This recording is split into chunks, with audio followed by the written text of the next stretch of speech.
Hello, viewers. Once again, welcome to my channel, Diaspora Journeys with Patricia. And before we get going, if you haven't subscribed, please go in and subscribe, share, and please remember to leave a comment. Now, today, I have a guest who everyone who is in the diaspora or who wants to move or migrate to another country should actually take the time to listen to.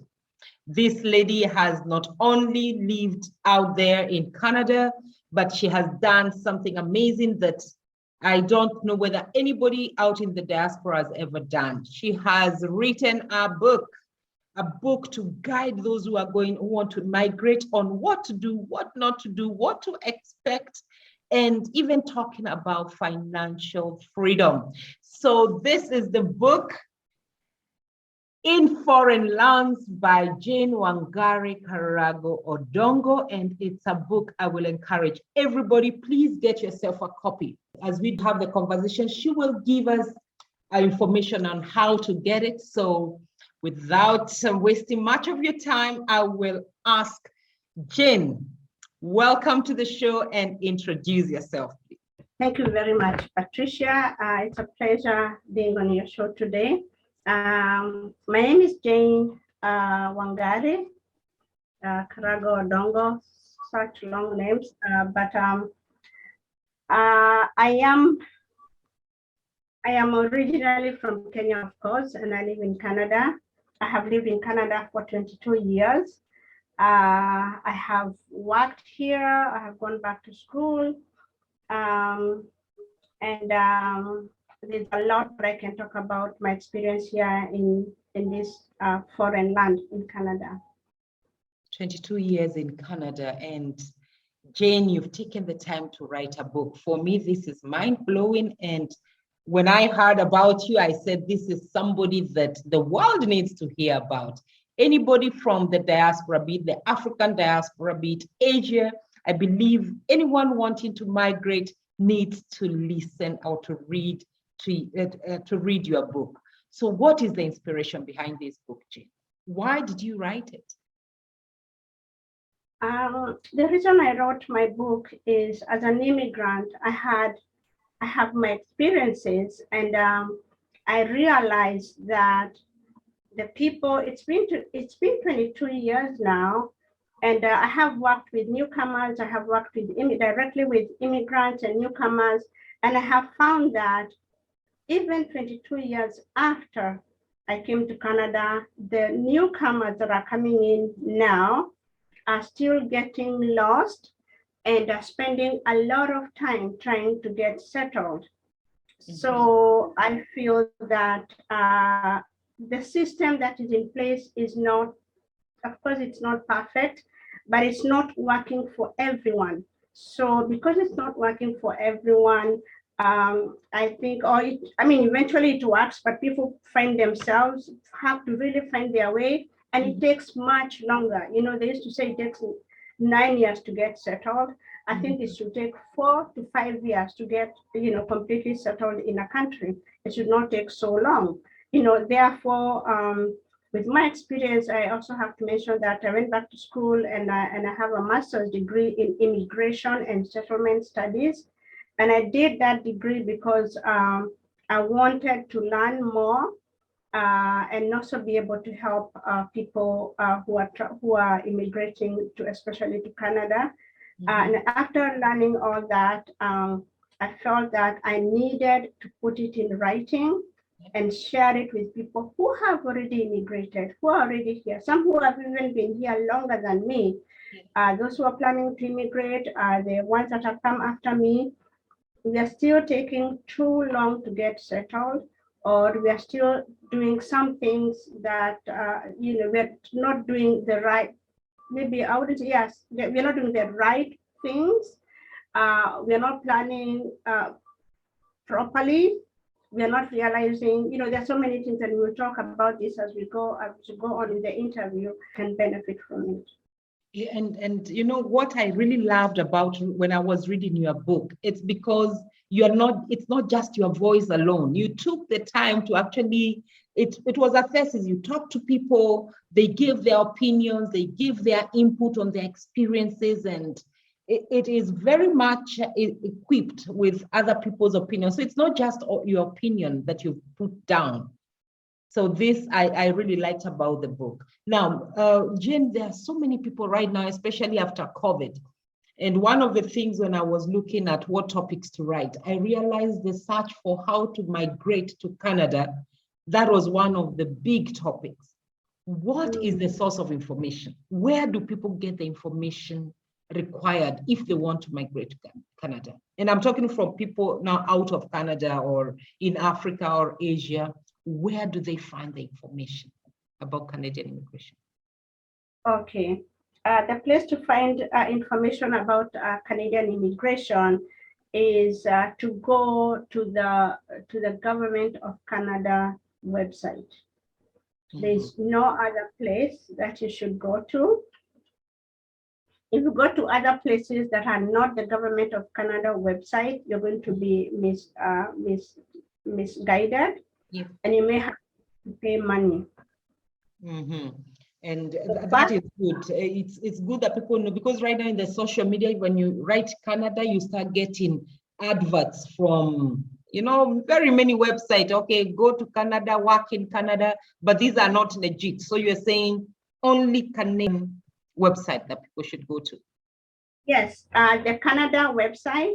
It is, and it has changed the name. Its name several times. It is Citizen, Immigration and Refugee Canada.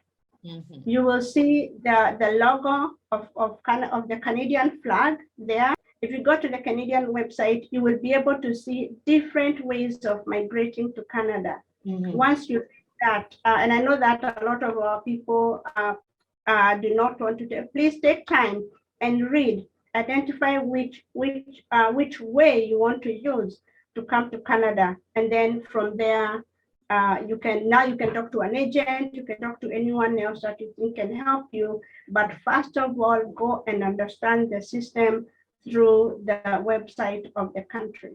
Yeah, so actually I saw a place in your book, you said, somebody once said, if you want to hide something from an African, you put it in writing, because people don't like reading. Yes, and it's not that people don't like reading. I've just realized when you do Facebook, it depends on what they like. If it's politics, people will read, whether it's WhatsApp, they'll read. But when it comes to serious business that's gonna benefit us, sometimes we shy away. If you see the page is too long, we're like, oh no, it's too long.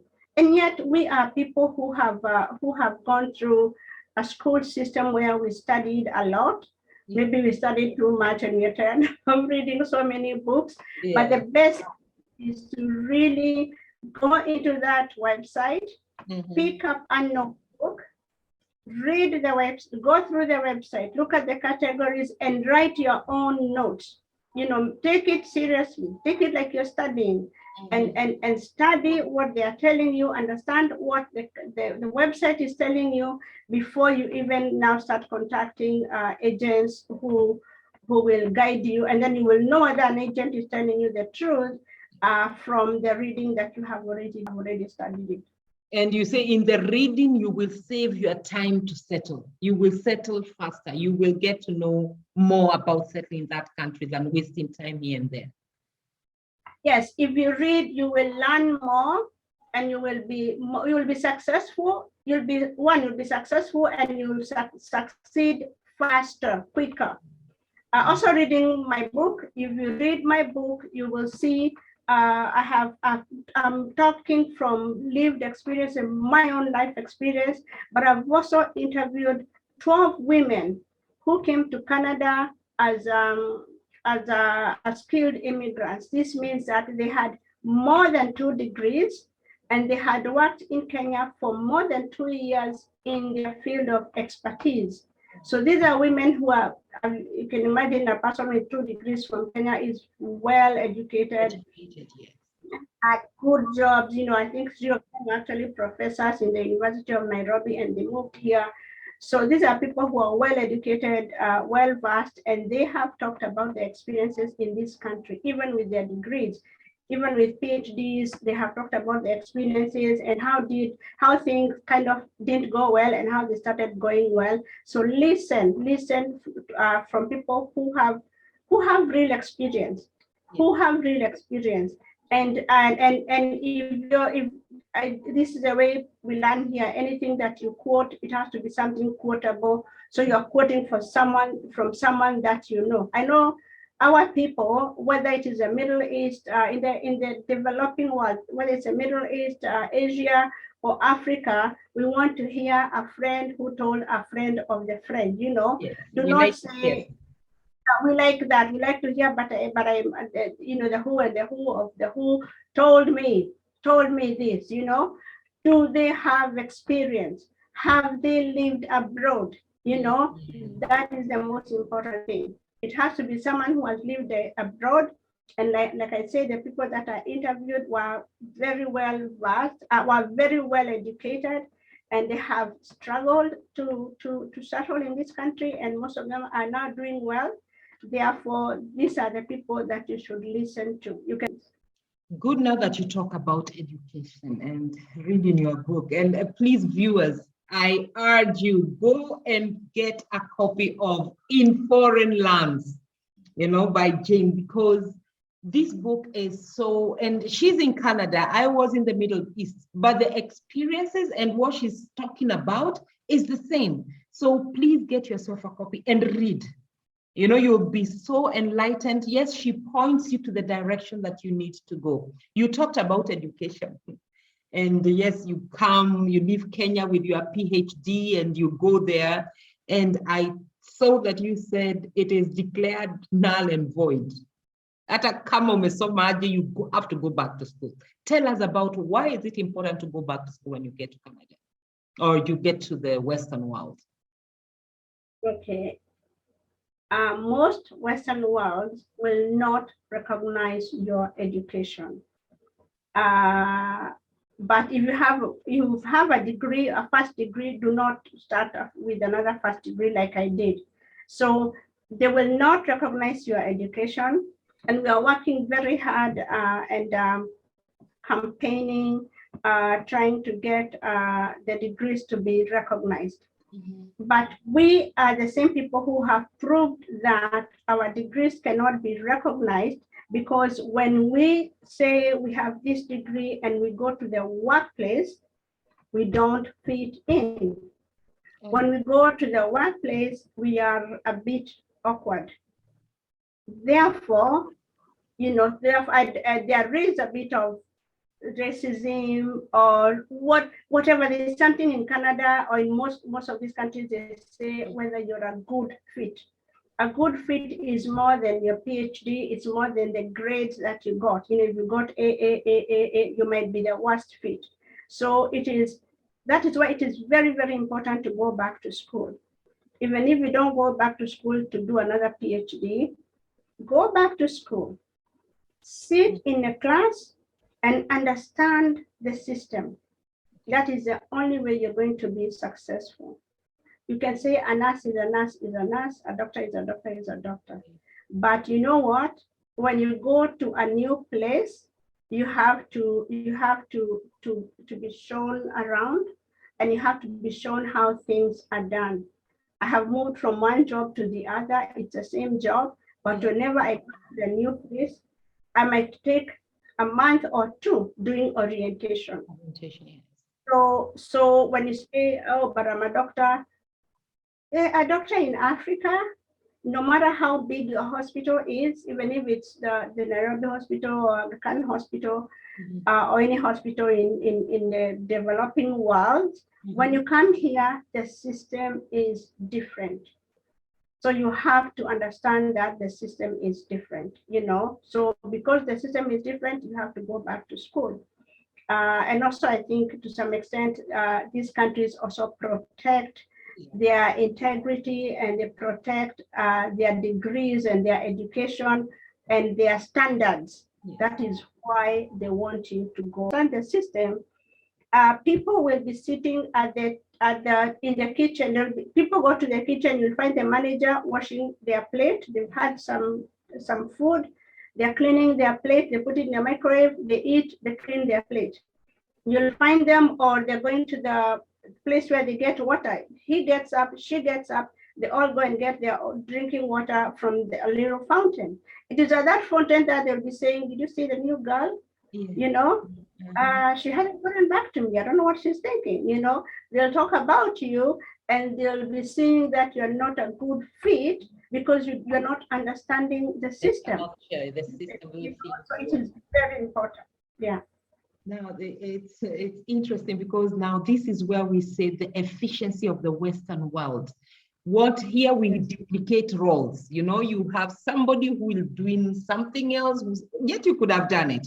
So we end up having this soul and wage bill, like in our political circles or in our governments. Yet, if people were efficient, we can do away with 2/3 of those jobs. You know, so this is, yeah, it's efficiency. So you advise people go back to school immediately. I saw you say that don't waste time. You get there, first go to school as soon as you can do that. As soon as you can do that. But also as you go back to school, don't say this is the time to get my dream job. I hear people saying, oh, I studied medicine because my father wanted to be me to be a doctor because he was a doctor. Now I want to do something else, something different, you know. So this is my opportunity. I'm in a new country. I'm going to do something different. You have to do some research and see there's something called job futures. I think most of the developed countries have job futures, and job futures is provided by the statistics department or statistics ministry of each country. The job futures tells you what is going to happen to that job in the future. You know, if you want to be a doctor, is there a future for doctors in this country? Yes, 100%. The population is aging. In the Western world, the majority of people are older, not like in the developing world. Here in Canada, people age 60 and above are already 25% of the population. Wow. In 10 years, they are going to be 50% of the population. You can imagine 50% of the population being 60 and above. It means that only 50% is doing the job, is working, because these are the older, although in most of these countries, there's no retirement age. You can continue working until 80 or whatever, until you cannot work anymore. No one asks you to go home. But when it's time for you to take some pensions, I think the last time to take your pension is 71. So at 71, you must start drawing your pension, but you can still continue working. So there's really no retirement age. But people, when they get older, they start to get sick.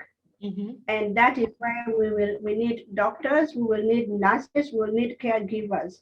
So that is just one example.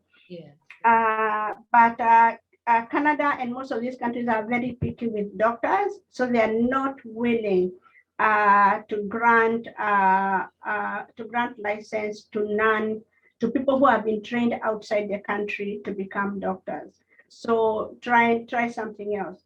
Also, when you're in this country and in these countries, the developed world, and you're looking for a career, you cannot say, I want to be a lawyer because I've always wanted to be a lawyer. Find out how many lawyers do you know that look like you. In this country, it is a matter of where are you going to fit in. If you don't see many lawyers who are Black, who are Arabic, Middle Eastern, who are Asian, you don't have to go and become a lawyer, because I tell people you may not be successful because you're going to be competing you will be the odd one out. And if you are the odd one out, people don't go to the one that is looking odd. People usually gravitate to the people who are looking like they belong there, you know. Yes. So as much as possible, do your research and see where people like you are working. So even when you're going to go back to school, and you can really not go back to school right away, you have to apply and all that. So as you are applying, talk to people, go to universities and do some research. Even go to a university cafeteria or library and see who are there. Who are you seeing, you know?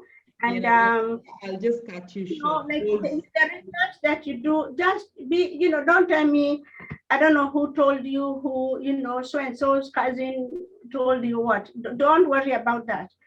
Do your, and you will find that here, our children do research. I'm telling you, when my children were in kindergarten, they were doing research.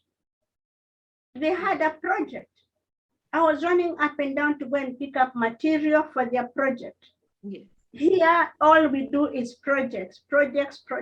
So take that up as a project, do your research. Is this career right for me? Am I going to work in an office where everyone else is white except me? How comfortable is that going to be for you? So find I'll just catch you. There's a piece here you say there are glass ceilings everywhere. And I dare say that the limit I have seen and experienced is not made of glass. You can see it clearly. It is made of concrete. It is not necessarily great to be the only Black or woman at the workplace. If you are the token, you will be undoubtedly lonely up there. Why did you put that, Jane, down? It is very true. I have worked in places where I've been the only Black woman, and I have been made to feel uncomfortable, or I've been made to feel uncomfortable because the conversations that people have, my colleagues have, I cannot even join in. And you have to understand that when you go to a meeting in these foreign lands, up to 15 minutes is spent on small talk. And that's one thing people need to learn. In this country, there is small talk. Even when you go to the kitchen or when you go to get your water, it's an opportunity for you to take a break and have some small talk. If you're the quiet one, if you're the one that looks down, because we were taught to look down when you meet with your boss, they're going to say, what's wrong with her? She is not comfortable here. She's not a good fit. You are going to be the one that is, you have to work hard to be outgoing. You see your boss say, hi, George, and here people go by first name. But in terms of the ceiling, there are places where you don't see your people in. What I'm saying is the next generation, our children, and I can say that my children are now all working for the federal government of Canada, but they have grown up here, and they have the accent. That is one big thing. They have the right accent. They are Black, but if they are sitting in the next room and you hear them talk, you cannot know that they're little Atianos and Wanjiku. You cannot know. It's only when you see them say, oh, coming from Kenya, you'll not expect, but when you see them, you realize. So because of that, God has helped them being able to go through the system here when they were young, and but also me pushing them and telling them, this is your country, go get it, pointing them to the right places. They have been able to actually find employment in government offices, and now even if they still stand out as Black people, as African people, the only difference between them and their counterparts is the skin color.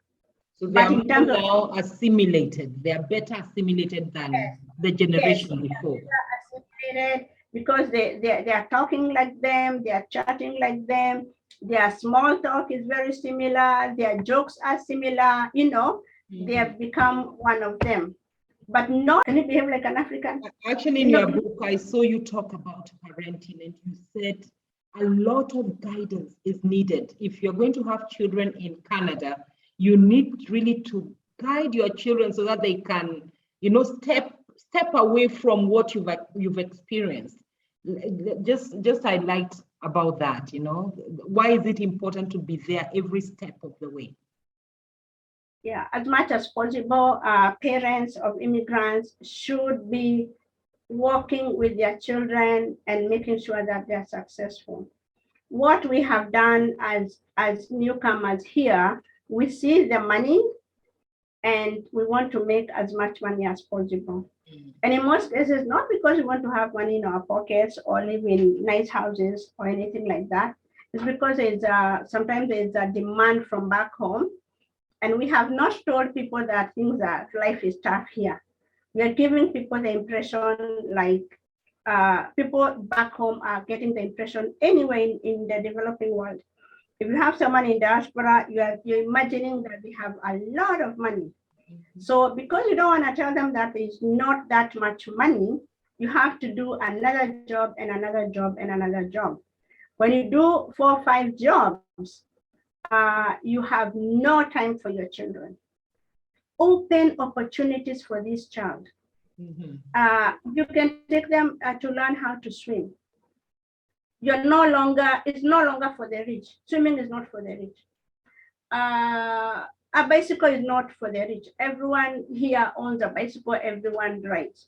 Don't say, oh, in my country, girls don't ride bikes. Let her be a Canadian, American, a Swedish girl. Let her be where you have chosen to bring her to this country. So let her be a part and parcel of this country. You are a super mom. You went for all soccer games. You were everywhere, that even you used to volunteer to collect other children so that you can be involved with raising your children. So don't preempt everything so that people can buy your book in foreign lands. Yeah, so let's keep it. Another very quick one. Yes.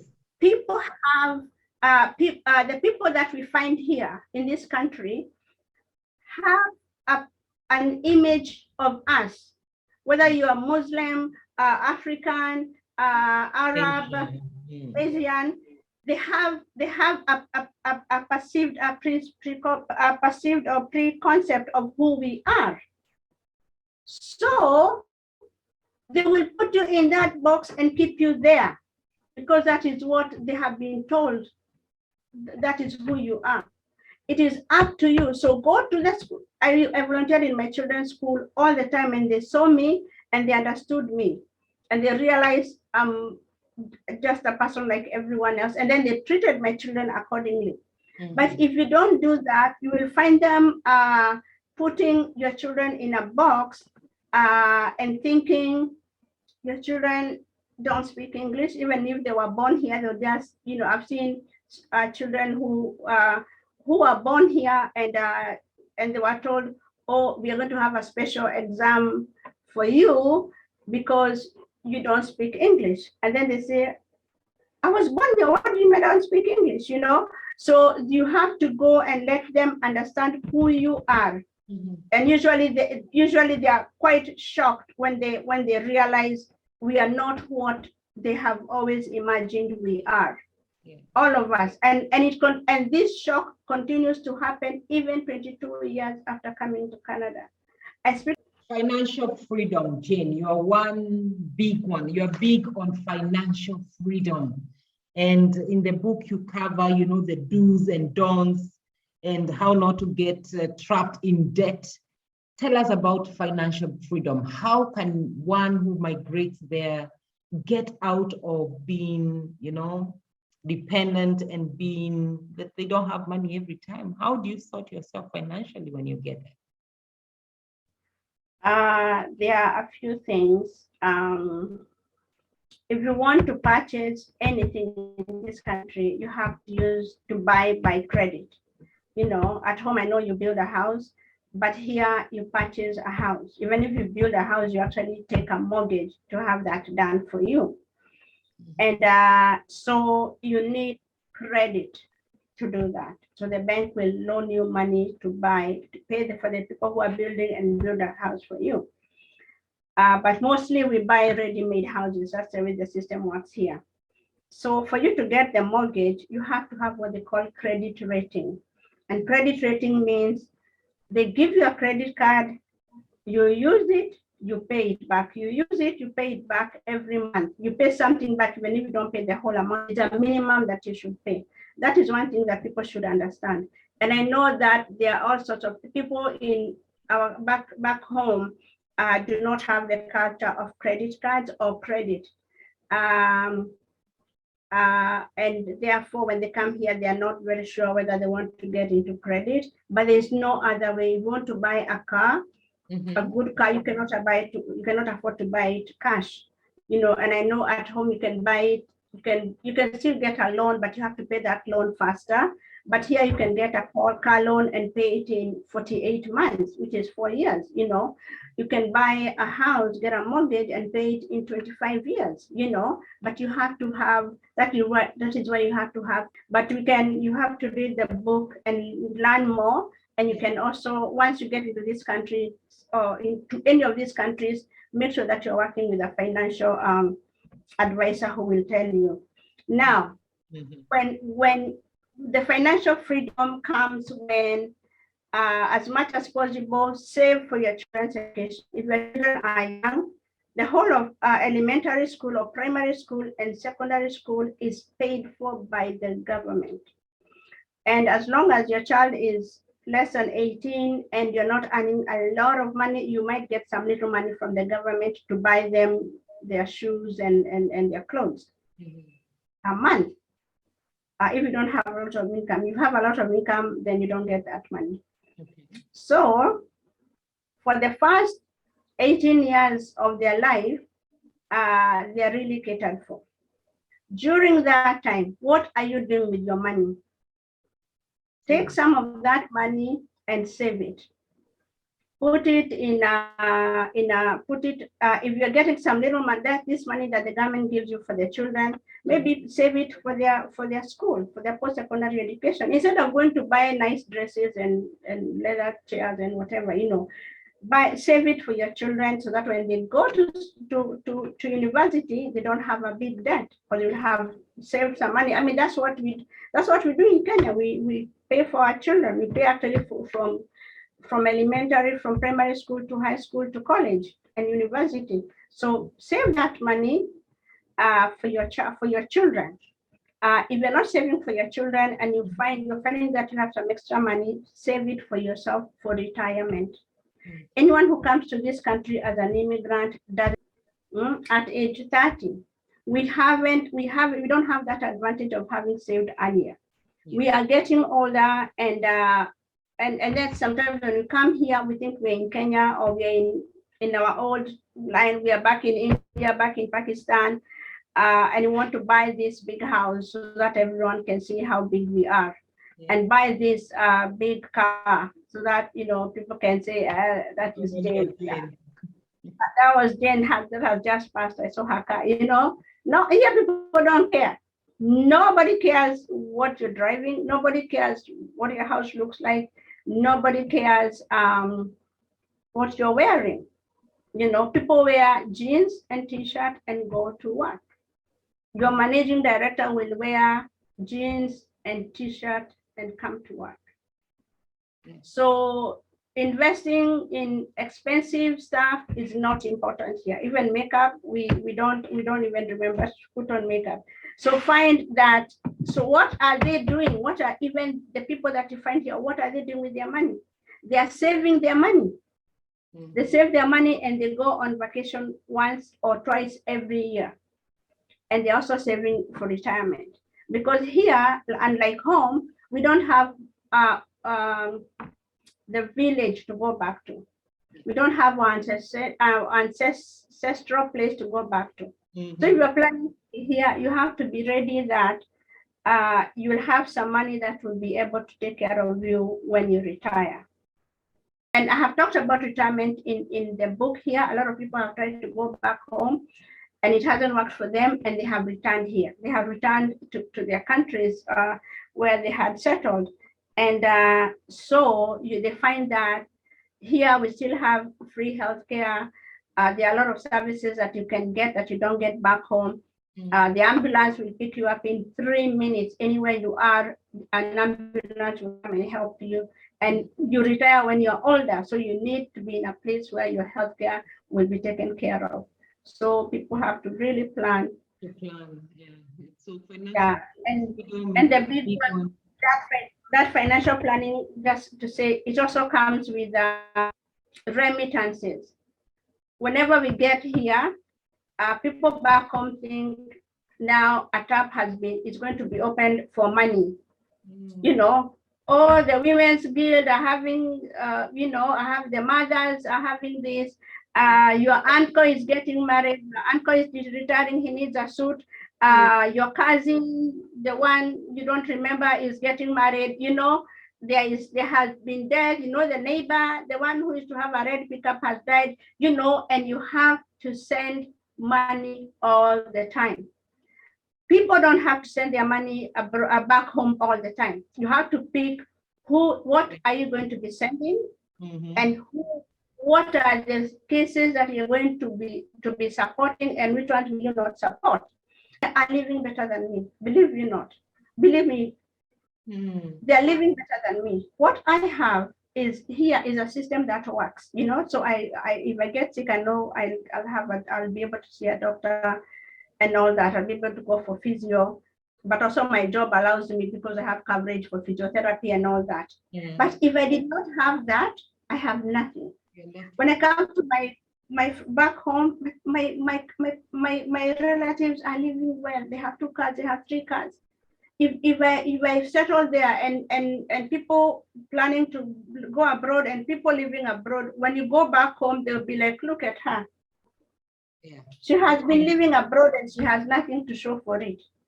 Actually, it's very tough for people who come from diaspora. When you come here, you're not very well received, because when the taps run dry, and this is the remittances, people vanish. People just disappear, and you become, oh, I'm Wangari. They were outside and they have nothing to show for it. So for people going out to the diaspora, be selfish. I think you have to really say no at some point. So it's a good point that you bring, and anyone wanting to read more about, please get a copy of Jane's book. In foreign lands. In foreign lands. I have talked about that. Canada needs immigrants, and many of us are hardworking and we have rolled our sleeves ready to work. As an immigrant, do your work. Learn the country's culture and profession. Canadians like people who can contribute to a conversation. Africans and conversations. I think that articulation, I think it's self-articulation. I think that's where the Mzungu gets the perception we may not be smart, because we shy from speaking out our mind. What has been your experience, and what would you tell those who are coming to, going out to the Western world? My experience is that people should be outgoing. People should be outgoing. You don't go chat like whenever it is appropriate. Like I said,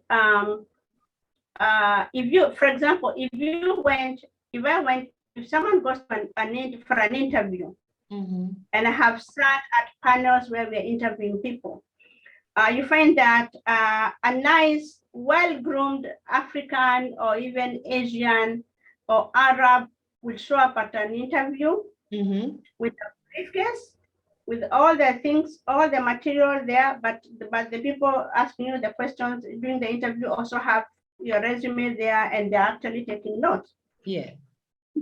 And then they say, good morning, and then you say, good morning. And then you keep quiet. And then they ask you, can you tell us a bit about yourself? So my name is Jane, I have a PhD in economics. I have a this and I have a this and I have Keep quiet again. quiet, waiting for the next question, maybe even looking down. They'll say that you're not a good fit. And I've had someone say, so tell us about your education background.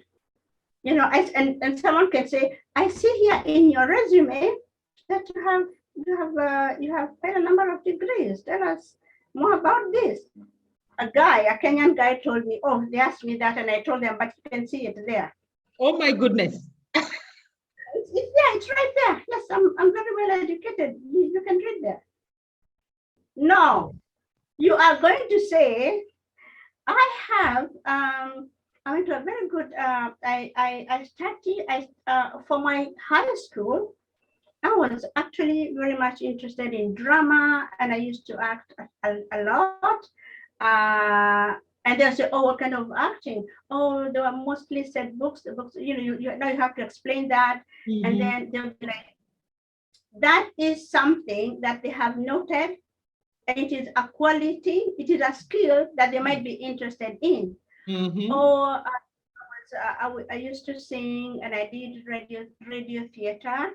Oh, so what kind of music did you used to sing? You know, and they're like, and people say, I have a PhD, I have a doctorate in economics, I did engineering, and they're asking me what I used to sing. What kind of an interview is that? Yeah, so because they know you have the degree and you will be able to do the work. But how will you interact with the people there? People want to go to a nice office. People want to go to, and people have realized in these foreign lands and back home, they should know that you spend most of your life in the workplace. Yes. So these people who are interviewing you, they have shortlisted you and they have called you for an interview. They have seen that you have the credentials that they are looking for, but they want to know what kind of a person are you? Yeah. Is it a person that they will be wanting to wake up and go to work and hang out with? Or is it a person that they're going to dread going to see? If there is any stress at the workplace, a lot of it is caused by the people that you work with. Yeah. You are finding that you can't stand the people that you work with. Yeah, I have sat in panels and we have seen people who are perfect, 100%, 100% in everything, but their demeanor is not right. Yeah. And the second person is 90, number two. So there's number one, number two, but number three is struggling. She's telling us, I really struggled to do my PhD. Mm-hmm. I even stopped it for 3 years and I went to China to teach English. That was a bit fun. Then I came back, but finally I completed it. And that is the one we're going to take, because you can see there's resilience in this person. They've spoken it. Yeah, but also they are normal. Yeah. You know, they're not saying, and even the one who accomplished their PhD in 3 years is also normal, and all that. But it's not about book smart. Yeah. It's about other things. It's about other things. You know, you can sell if it's a company, you can sell, you can represent. You can if you are talking with patients, you can treat them well. The community, you'll be out there and you will be, you know, if we send you out to talk to the community, to make a statement to the community, and you have 9 degrees and you're standing there maybe reading some very serious statement that is written in big heavy words, that is not going to help. You know, we need a person that is outgoing and say, you know what, I struggled in my PhD and I just took a break and I went to China and I taught English for 1 year and I promised myself that I would finish it. So I came back and finished it, you know, and We now, even at the interview table, we are smiling. Yeah. We are smiling. I mean, we Africans, we need to really, I think they call it social capital. You know, how sociable are you? How are you connecting with people? Is there empathy? Do you feel people? Are you appreciating your downfalls and upfalls? You know, are you connecting with the human race, if I may call it? So it's not a matter of I've done it, read on my CV, and that's it. People want to hear. People want to connect with you. People want to hear your voice. People want to hear you relaxed, you know, because this is a person they're calling. They have seen that you qualify, but do we want this person among us, you know? And that is where your body language is important. What you're calling your social capital is important. Again, who do you know, what kind of things? I mean, they ask you for hobbies. I know a long time ago in our resumes in Kenya Civic, we used to write dancing, reading, you know, for hobbies down there, you know, you remember. But now these the things that you like to do, you find that you mention it, and they will ask you, actually they can ask you, what do you do on your Saturdays when you're free? What kind of stuff do you do? You know, of course, you're going to be polite and say something that is appropriate, you know, but something that people say, oh, that's interesting. I love. Yeah. Oh my goodness, Jane, this book, I believe, it's an eye opener. I loved reading your book. Honestly, it engrossed me for a few hours. I really loved reading it. And you even covered about people getting into civic duty, you know, vying for those councillor positions and not just being immigrants and that's it. Why is that important? Oh, it is very important. Again, we want to fit in. We want to be integrated. And if 22 years ago, my eldest daughter was the only Black child in her high school, a high school of 600 children, she was the only Black kid. My other two daughters are younger. They were the only Black kids in a primary school of about 1,000 and something, maybe 1,500 kids. They were the only two. That is why I had to volunteer and show myself. So the same thing, as times goes by, we want to see ourselves in political positions. Yeah. We want to see ourselves in leadership positions. So as much as possible, here it is, getting into politics is more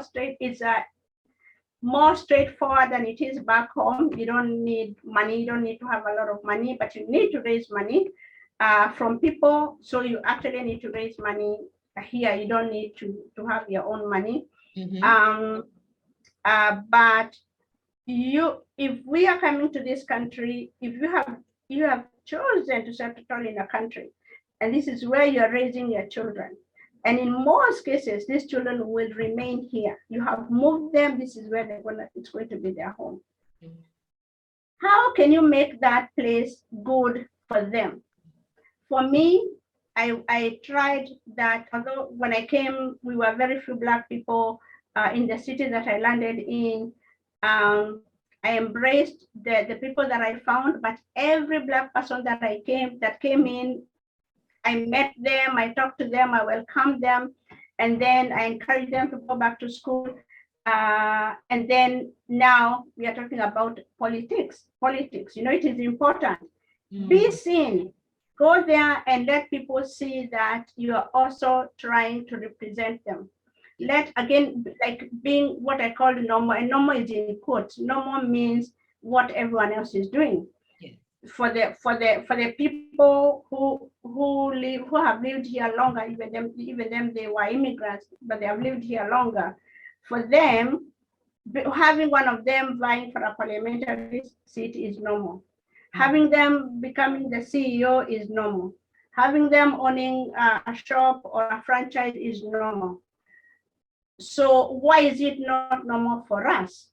We should try and normalize it. The only way to normalize it is to have the civic education, go in there. I know, like right now, and with most immigrants, we all look back to the politics back home. Mm. How is the politics back home helping you? It's not. How is it impacting your life? It's not impacting your life that much. Not that much. And you can say your mother is there. Yes, your mother is there. That is her life. But that is not your life. This is your life. You know, do you want Black kids being arrested? Do you want Arab boys being arrested left, right, and center and shot by the police right, left, and center? No. How do you prevent that? Is to go out there and be normal and show them that Black boys can get education, Black boys understand the government system, Arab boys can go to university, they can ski, they can skate, they can be everyone else. They're not just people in gangs or people who are unemployed or you know. So that is why we really need to first understand the politics of the country. Right now we are in Kenya. Kenyans here are able to even have a vote myself. We'll be voting this year. But that is important, but it is not impacting me directly. It's not impacting my children directly. And the truth is, much as I might say, you know, my parents, my brothers, they're back home, your children are here.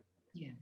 And if we look at your family, your children are your family. Yeah. And this is where you're getting everything. So if you plan to move abroad, start understanding what is going on there. And the politics is not just for some people, it is for you.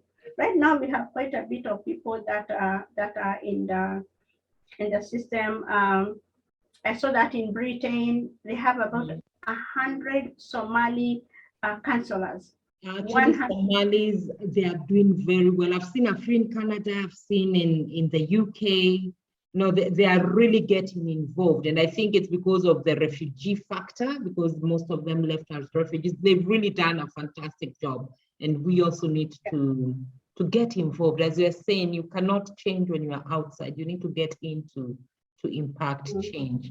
Oh my goodness, Jane. I mean, if we continue this book, I think we'll preempt to everyone what you've written. So let's leave something that they can go in and read.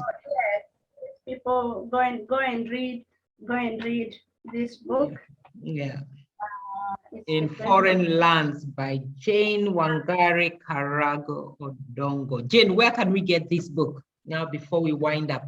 How can somebody get a copy? How can somebody who maybe wants just more information about immigration after they've read your book, of course, how can they get in touch with you? This book is available on my website. The website is known as, I have one website that goes by the name inforeignlands.com, inforeignlands.com. Yeah. I also have another website that is shadash.com. In Kenya, it's going for 2,000 shillings. And I'm giving a free offer. If people can contact me and say that they saw my interview through your channel, yes, I'm going to give them a special offer for that book. If you tell me that you saw my interview, the interview at Diaspora's Journeys with Patricia, I will give you a special price. And it will be available in Kenya. You can get it in Kenya. If you are based anywhere else in the world, you will get a copy of the book in Foreign Lands online. Just go online, and in my website, you'll be able to purchase the book using a credit card or using PayPal. It's right now I have a special price of $25 Canadian, $25, and I'll go back to the usual price after a while. Fantastic, Jane. Really, that was a good time with you, and I feel like I'm ready to come to Canada. So yes. You're most welcome, guys. We've been having Jane Karago Odongo with us. She has shared with us about immigrating to Canada. So the young population, Africa, we need jobs. So let us take this opportunity and consider migrating to Canada. Opportunities are there. The system is great. So why not take the opportunity? So remember to buy a copy of In Foreign Lands. This book is a guide to migration. So please get yourself a copy, read it, and I'm sure you will go there smarter than Jane was 22 years ago. So please take time, read it. And guys, remember, subscribe to the channel, go in. What do you think about the show? Tell Jane what you think about her book, and let us keep walking this journey together. So until next time, have a good time, people.